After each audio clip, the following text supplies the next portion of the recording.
श्रीकृष्ण मंगल Thombare YouTube चॅनलमध्ये तुम्हा सर्वांचं स्वागत आहे। तर या ग्लासामध्ये कडुनिंबाचा रस आहे। तर तो कशा प्रकारे घ्यायचा किंवा कशा प्रकारे करायचा, त्याचे काय फायदे आहे ते आपण ह्या व्हिडिओमध्ये थोडक्यात जाणून घेणार आहोत। तर इकडे कडुलिंबाची पानं, तसेच आता नवीन आलेला तौर आणि काड्या हे सगळं व्यवस्थित धुवून घेतलेलं आहे। 2 ते 3 पाण्याने मीठ टाकून धुवून घ्यायचं। अशा प्रकारे हे पानं घेतलेले आहेत आणि काड्या ज्या आहेत ते कट करून घेतलेले आहेत। तर इकडे ही कडुलिंबाची पानं, तौर हे सगळं मिठाच्या पाण्यामध्ये थोडा वेळ भिजत ठेवून स्वच्छ धुवून घेतलेलं आहे। त्याचं पाणी पण छान निथळलं आहे आणि या काड्या कट केलेल्या आहेत। तसाच हा तौर आहे।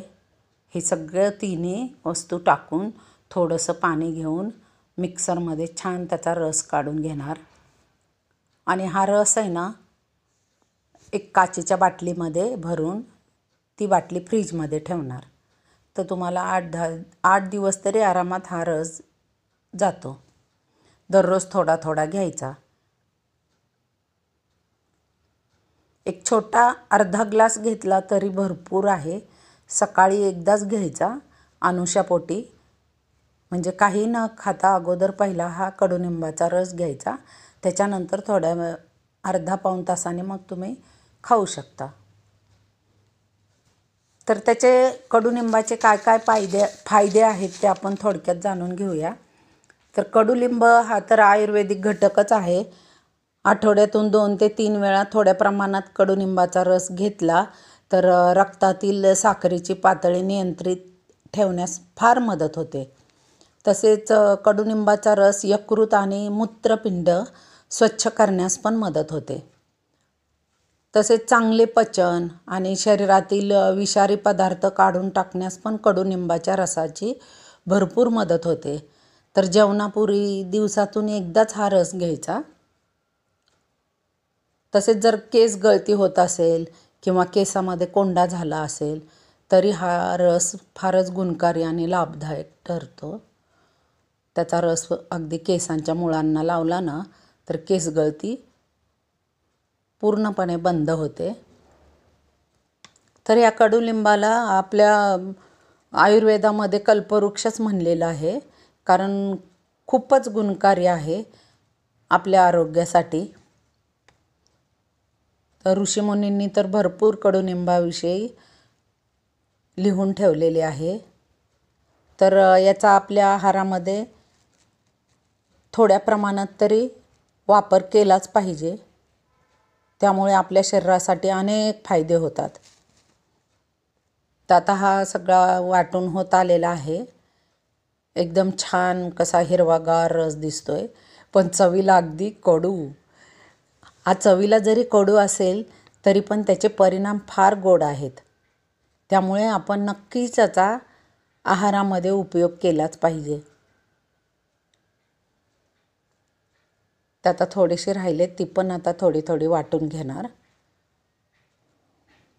तुम्ही दररोज पण ताजा करून पिऊ शकता। जर जवळपास कडुलिंबाचं झाड असेल ना तर दररोज एक ढागळा आणायचा, स्वच्छ धुवून त्याच्या काड्या आणि पानं टाकून रस काढून तो सकाळी ताजा ताजा घेतला तरी चालेल। आणि जर समजा शक्य नसेल रोज करणं तर अशा प्रकारे तुम्ही करून बाटलीमध्ये भरून ठेवायचा फ्रीजमध्ये, आणि जेव्हा आपण घेतो तेव्हा बाटली एकदम मस्त हलवायची। त्यामुळे काय होईल की पूर्ण मिक्स होणार। हलवून मग रस घ्यायचा। तर अशा प्रकारे हा कडुलिंबाचा रस जो आहे तो फारच बहुगुणी बहुउपयोगी असा आहे। तर नक्कीच तुम्ही तुमच्या आहारामध्ये उपयोग करा। आणि मैत्रिणींनो, तुम्ही माझ्या व्हिडिओला नवीन असाल किंवा चॅनलला नवीन असाल तर लाईक करा, सबस्क्राईब करा आणि बेल आयकॉनवरती प्रेस करा। आणि नक्कीच तुम्हाला हा व्हिडिओ अगदी उपयोगी असेल असे मला वाटते। तर अशा प्रकारे हा सगळा रस बनवून झालेला आहे। थोडंसं लास्ट बॅच राहिली, तेवढी पण वाटून घेतली. आता तुम्हाला ग्लासामध्ये वतून दाखवते कसा मस्त हिरवागार रस दिसतोय, घट्टसर.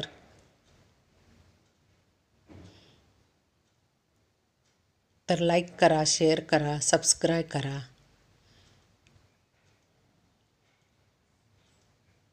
आणि असेच नवनवीन व्हिडिओ पाहत राहा.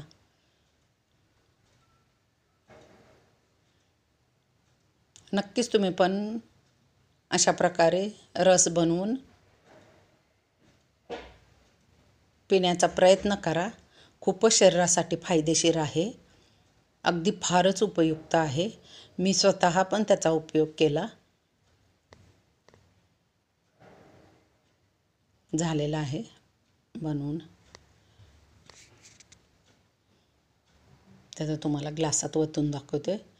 मस्त एकदम फेसाळलेला रस. हा जरी दिसायला किंवा चवीला कडू असेल तरी ह्याचे फायदे फारच गोड आहेत. तर नक्कीच तुम्ही ह्याचा उपयोग करा तुमच्या आहारामध्ये. लाईक करा, सबस्क्राईब करा. धन्यवाद.